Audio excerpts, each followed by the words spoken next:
Então, amados, o que nós podemos dizer para termos, entre aspas, bons casamentos? Homens e mulheres têm tentado várias estratégias para assegurar casamentos bem-sucedidos. Muitos têm raciocinado que o modo de ter um bom casamento é casar-se com a pessoa de melhor aparência possível, conquanto não seja pecado ser fisicamente atraente. A aparência pessoal não é garantia de que uma pessoa será uma boa companheira. O homem extremamente elegante ou a mulher impressionantemente bela, com frequência, não dão bons esposos, diz o autor. Outros têm concluído que um casamento espetacular e uma lua de mel dispendiosa são o ponto de partida de um bom casamento. Contudo, estas coisas que não duram muito tempo, e quando a grandiosidade da cerimônia e a emoção da lua de mel passam, é comum que o esposo e a esposa descubram que sua relação não é realmente muito boa. Há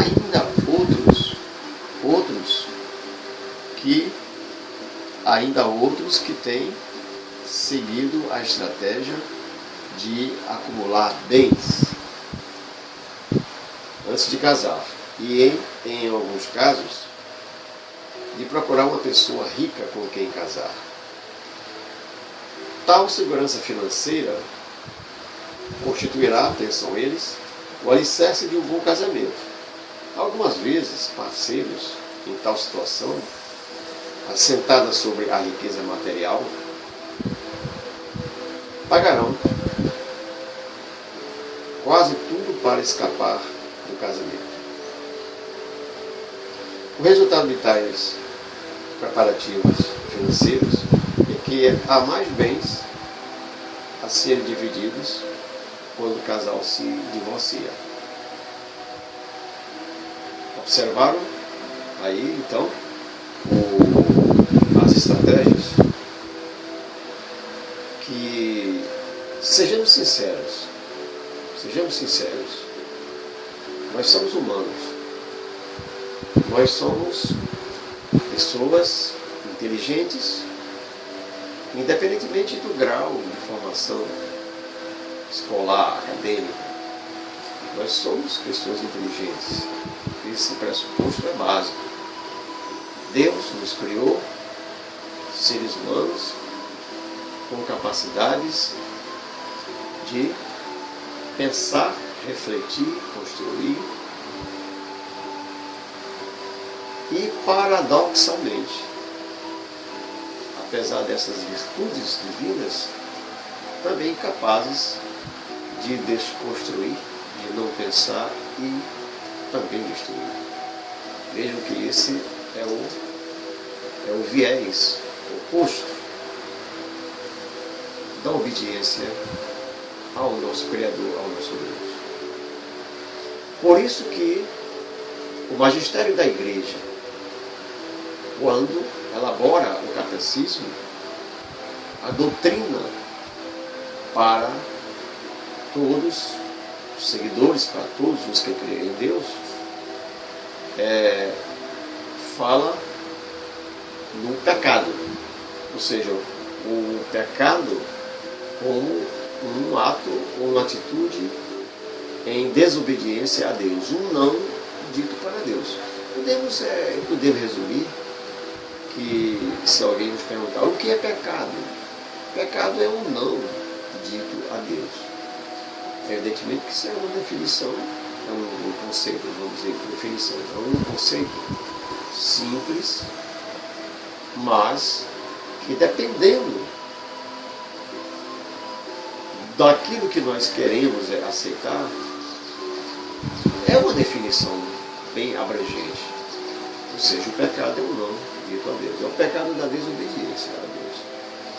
Então, essas estratégias inaproveitáveis, elas não nos dão garantias da felicidade do casamento. Nós vemos aí a riqueza, a beleza física, né? vimos que os bens materiais, o acúmulo de riqueza, né, não nos dão garantia do casamento, da felicidade do casamento. Da mesma forma que aquele que busca encontrar a sua cara metade toma como princípio básico escolher uma mulher rica ou vice-versa. A mulher procura um homem rico. E se nós removermos a antiguidade, aos costumes das civilizações passadas, não muito distante, né? Na Idade Média, por exemplo, normalmente os casamentos eram casamentos por conveniência. Os senhores feudais, eram eles quem determinavam para os seus filhos a mulher, o homem, a princesa ou o príncipe com os quais haveria de haver um casamento.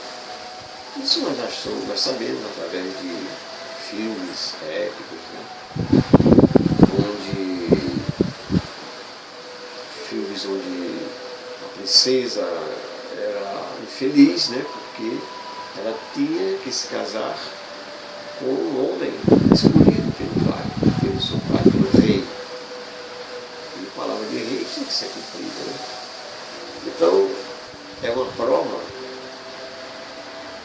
prova cabal de que a riqueza de um ou de outro não significa necessariamente a felicidade.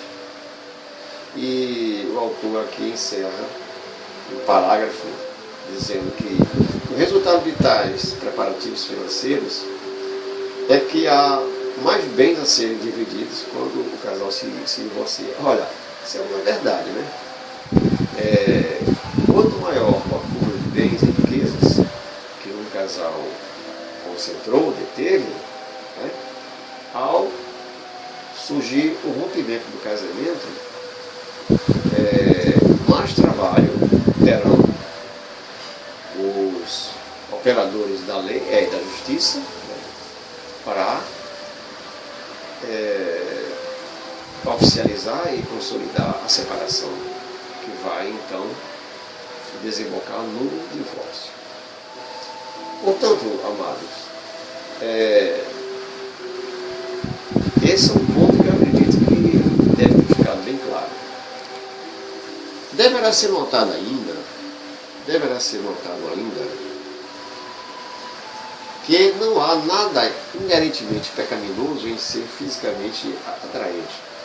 Quer dizer, aqui é uma observação correta. Então, ser um homem elegante, uma mulher bela e bonita, não há absolutamente nada de pecaminoso. Ter um grande casamento e uma lua de mel agradabilíssima, ou mesmo economizar dinheiro antes do casamento com a esperança de um padrão de vida mais alto, cada uma dessas coisas pode ser uma bênção para o casamento.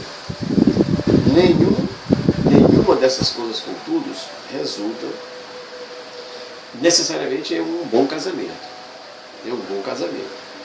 Se desejamos relações satisfatórias, precisamos abandonar as soluções e valores de sabedoria humana. Olha bem, grave bem isso, ó. Valores de sabedoria humana. E consultar o manual de casamento escrito por aquele que criou o casamento. No princípio.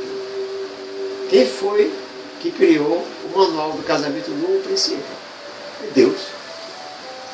Nós vemos aí em Gênesis, capítulo 2, versículo de 18 a 24. Na Bíblia nós teremos a oportunidade de encontrar toda a informação que precisamos para construir um casamento bem-sucedido. Gravaram bem, meus irmãos? Na Bíblia, as cartas de amor de Deus para todos nós. Então, daremos uma pausa e vamos continuar a seguir.